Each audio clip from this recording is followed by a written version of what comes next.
Hello everyone. আজকে সকাল থেকে কোনো ভিডিও নিতেই পারিনি। সকাল থেকে ভীষণ ব্যস্ত ছিলাম। আর যেহেতু এখন আমাদের বারান্দাতে রং হচ্ছে, তার জন্য সব চারিদিক নোংরা হয়ে আছে, অনেকটাই আরও এক্সট্রা কাজ পড়ছে এখন। তো এখন দুপুরবেলা মাম্মামের জন্য একটুখানি মৌসুমি লেবু রস করে ওকে খাওয়াচ্ছিলাম।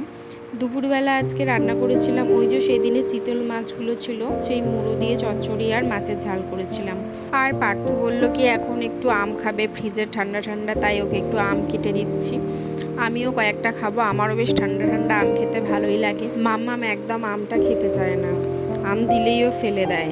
এখনই একটা চামচে করে এক টুকরো গালে দেবো, দেখবেন অমনি সঙ্গে সঙ্গে ফেলে দেবে। ও একদম আম পছন্দ করে না। তো যাই হোক, গতকাল পার্থেই কামিনী ফুল গাছটা কিনে এনেছিল। জানি না এটা ফুল হবে কিনা, কিন্তু এটা খুব সুন্দর হবে যত বড় হবে। তো বিকালে চলে এসেছি বিকালের একটু টিফিন খাওয়ার জন্য।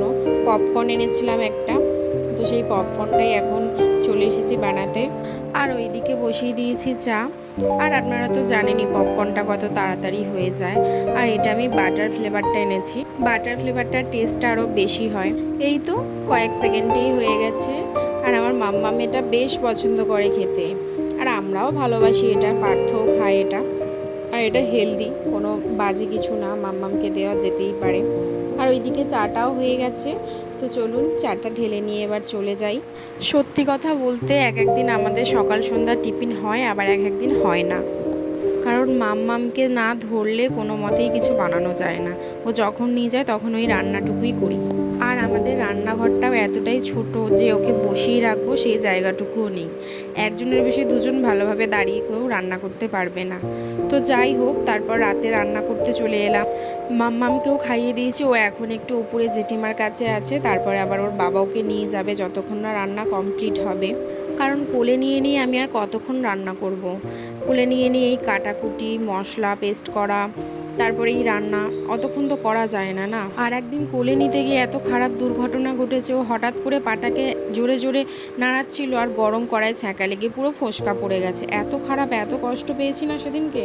তাই ভাবি যে না, যা খাওয়া হয় হবে, না হয় না হবে, কিন্তু মেয়েকে এভাবে কষ্ট দিয়ে রান্না করা যাবে না।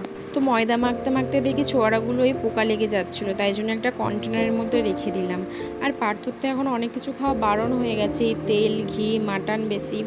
তাই জন্য অনেক দিন পরও আশা হয়েছে যে আজকে একটু গাওয়া ঘির পরোটা খাবে, আলুর দম দিই, তাই জন্য ওকে একটু গাওয়া ঘির পরোটা করে দিলাম। এখন 9:30টার মতো বাজে, রান্নাও কমপ্লিট হয়ে গেল। এবার মাম্মামের খাবারটা করে রাখবো, ও এলে ওকে খাইয়ে দেবো। আর জানেন তো, আমি যখনই নিরামিষ কিছু বানাই সেটাই কিন্তু ঠাকুরকে দিই, মা কালীকে। কারণ যখন পোলাও আলুর দম করিয়েও দিই, সেরকম লুচি আলুর দম বা পরোটা আলুর দম করলেও সেটা মা কালীকে। আর এখানেই একজন শিব ঠাকুরের মাথায় জল ঢেলিয়ে যাচ্ছিল। ব্লগটা এখানেই শেষ করলাম, টাটা।